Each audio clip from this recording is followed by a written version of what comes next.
Delhi police के special cell ने ISI से जुड़े आतंकी मॉड्यूल का पर्दाफाश करते हुए बड़े खुलासे किए हैं।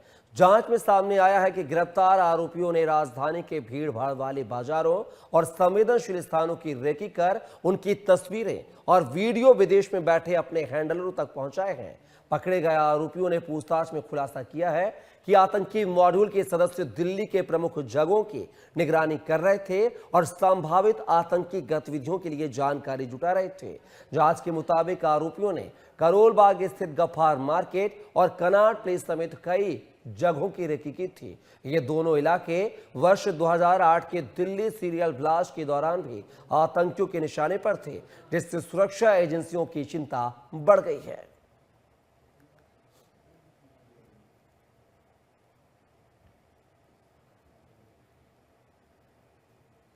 तो आप देख सकते हैं दिल्ली में आईएसआई की जो है नाकाम साजिश को नाकाम किया है दिल्ली पुलिस ने।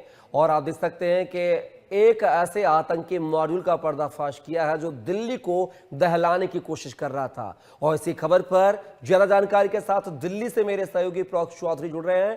प्रॉक्स, बात की जाए, दिल्ली को दहलाने की कोशिश की जा रही थी, सुरक्षा एजेंसियों ने बड़ी जो है आतंकी साजिश को नाकाम कर दिया है। आखिर क्या कुछ जानकारी?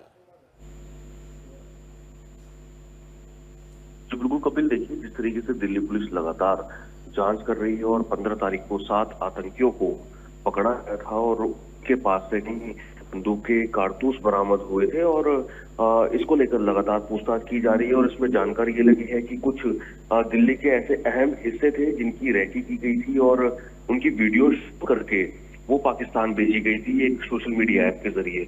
और यही कारण है कि दिल्ली पुलिस को अंदाजा था कि कुछ बड़ी प्लानिंग आतंकी संगठन की तरफ से की जा रही है। और साथ ही साथ आईएसआई, जो कि खुफिया एजेंसी है पाकिस्तान की, उसके संपर्क में जो शहजाद भट्टी और अजमल गुजर है वो संपर्क में है और उन्हीं के द्वारा ये पूरी प्लानिंग की जा रही है। तो उसके तहत दिल्ली पुलिस लगातार जांच कर रही थी। बाद में इनको पकड़ा गया। हालांकि कल भी बीते दिन में 5 इसी ग्रुप के 5 लोगों को और आतंकियों को पकड़ा गया है। तो ऐसे में इनकी लगातार पूछताछ में ये खुलासा हुआ है कि 5 बड़े जो अहम हिस्से थे दिल्ली के, उनकी रैकी इनकी तरफ से की गई थी। और उस रैकी में जानकारी ये लगी है कि कहीं बड़ी प्लानिंग इनकी तरफ से की जा रही थी, लेकिन पहले समय रहते इनको पकड़ लिया गया है और ऐसे कुछ और पूछताछ में कई खुलासे हो सकते हैं। कपिल, अप्रॉक्स अगर बात की जाए, जिस तरीके से 2008 में भी सीरियल ब्लास्ट के दौरान इन स्थानों को जिनकी रेकी करते पाए गए हैं, अभी इन स्थानों को जो है चिन्हित किया गया था। एक बार फिर से जो है भीड़ भाड़ वाले इलाके कनाट प्लेस और गफ्फार मार्केट को भी दोबारा चिन्हित करने की कोशिश की थी। तो क्या लगता है कि अगर पूछताछ होती है तो और भी जो है ऐसे नेटवर्क से जुड़े लोगों के खुलासे हो सकते हैं और भी गिरफ्तारियां हो सकती हैं इसमें? देखिए, कुछ याद होगा पिछले वर्ष जब लाल किला के सामने ब्लास्ट हुआ था और उससे पहले भी इसी तरीके से एक रैकी की गई थी और उसकी वीडियोस पाकिस्तान में भेजी गई थी। और कुछ मामला ये सामने आया है दोबारा से इस तरीके से पाकिस्तान की जो खुफिया एजेंसी है, उसके संपर्क जो आतंकी है, उसके मेंबर्स जो है एक्टिव हुए हैं भारत के अंदर। ये कारण है कि उनकी तरफ से दोबारा से इस तरीके के कुछ एरिया, चांदनी चौक हो, कनाट प्लेस हो और कुछ भीड़ भाड़ वाली जगह थी जिनकी रैकी करके वीडियोस शूट की गई थी और उनको पाकिस्तान भेजा गया था।